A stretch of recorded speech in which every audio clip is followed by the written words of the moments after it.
Formula One fans, Ferrari has just unveiled its new insane suspension system that will change everything for 2026.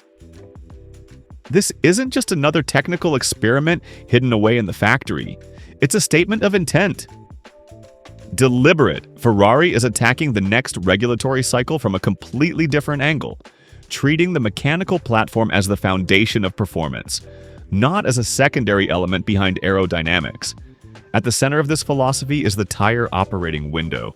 Ferrari's entire 2026 project seems built around one central idea: keeping tires in their optimal performance range, longer, more consistently, and through a wider variety of conditions. And here comes the stroke of genius. Ferrari is exploring a system that behaves like active suspension without actually being active.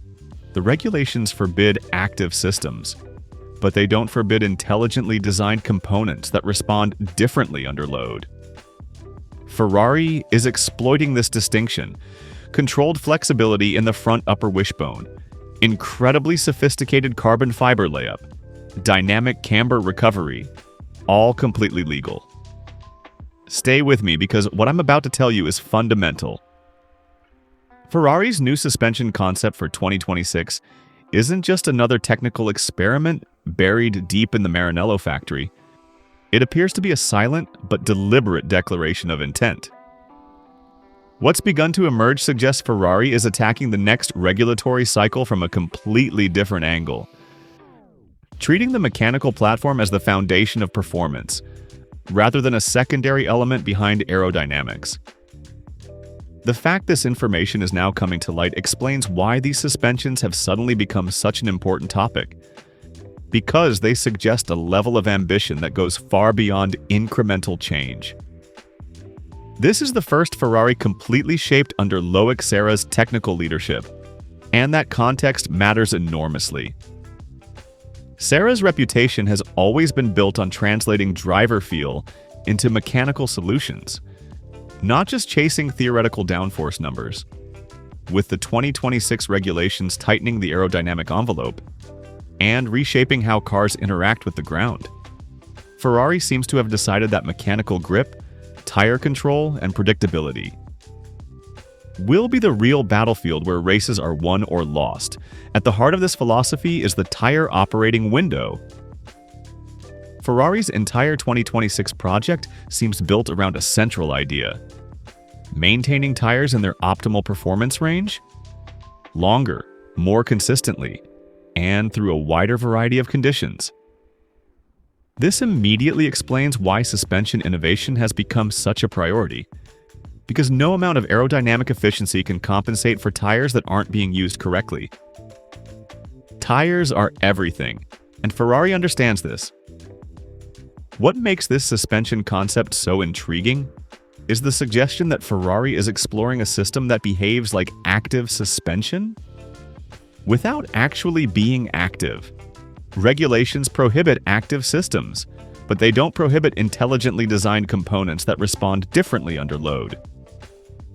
Ferrari appears to be exploiting that distinction, pushing right up to the mechanical limits of what the rules allow, while remaining completely compliant. It's a stroke of genius. The focus seems to be on the front suspension, traditionally an area that must be extremely stiff to provide aerodynamic stability and precise steering response. Ferrari, however, is trying to introduce controlled flexibility into specific elements of the front suspension, particularly the upper wishbone. This isn't flexibility for comfort or compliance, but flexibility with a purpose, engineered to respond predictably when the car is subjected to real loads on track. The key lies in how the FIA test components. Suspension elements are evaluated under static load conditions, not dynamic ones. If a component passes those static tests, it's considered legal. Ferrari engineers have redesigned a suspension arm that meets all static requirements, while allowing controlled deformation once the car is running at high speed. This is achieved through highly sophisticated carbon fiber layup, where fiber orientation and layering determine how the component behaves under different forces. The goal of this controlled flexing isn't random movement, but precise dynamic camber recovery at specific speeds and load levels by subtly altering camber as forces increase. Ferrari can improve how the tire contacts the track surface during critical cornering phases. This directly impacts grip, tire temperature, and wear, all areas of inconsistency for Ferrari in recent seasons.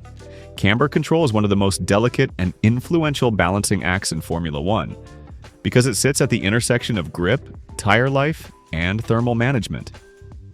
Too much camber increases load on the tire's inner shoulder, rapidly raising temperatures and accelerating wear.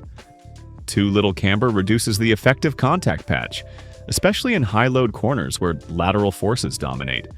Ferrari's new suspension concept is designed to operate precisely in this narrow window, adapting camber behavior dynamically as load builds and releases through different phases of a corner.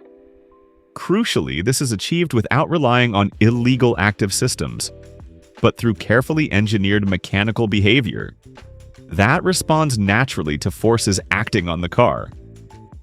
What Ferrari is attempting here isn't static optimization, but dynamic optimization, instead of locking the car into a fixed camber compromise. That only works in a limited set of conditions. The suspension is designed to subtly alter its geometry. Another critical pillar of this concept is the return to a double pushrod suspension layout, both front and rear. Ferrari hasn't used this configuration since 2010, and its reintroduction represents a fundamental rethinking of how mechanical loads are managed throughout the car. Pushrod layouts offer different advantages in terms of packaging, load transfer, and center of gravity control, particularly when combined with complex aerodynamic and floor requirements. This design direction makes even more sense when viewed through the lens of Ferrari's difficulties in 2025. The team repeatedly found itself trapped by an extremely narrow ride height window, forcing compromises that undermined both performance and reliability. Minor changes in fuel load, track conditions, or setup could push the car outside its optimal operating range, leading to excessive plank wear, downforce loss, and unpredictable handling. Those lessons appear to have directly shaped the 2026 philosophy. Rather than chasing peak performance in a fragile setup, Ferrari is now prioritizing a wider, more tolerant operating window. That allows drivers to push with confidence. The suspension concept also aligns perfectly with Ferrari's broader development strategy for 2026.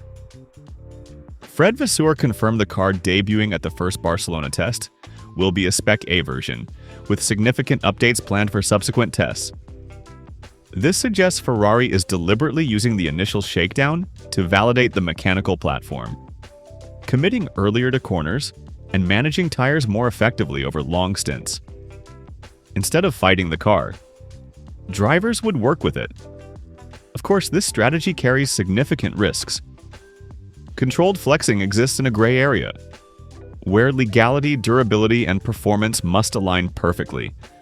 A component that flexes too much, or at the wrong point in the load cycle, could destabilize the car or attract unwanted regulatory attention. Formula One history is full of bold suspension concepts that failed under real conditions. Ferrari is fully aware it's walking a fine line. While others chase marginal aerodynamic gains, Ferrari is betting on the mechanical platform, on tires, on control, on predictability. It's a revolutionary approach that could change everything in 2026. If it works, Ferrari will have struck gold. If it fails, it could be a disaster. But one thing is certain, Ferrari is thinking differently, and that could make all the difference.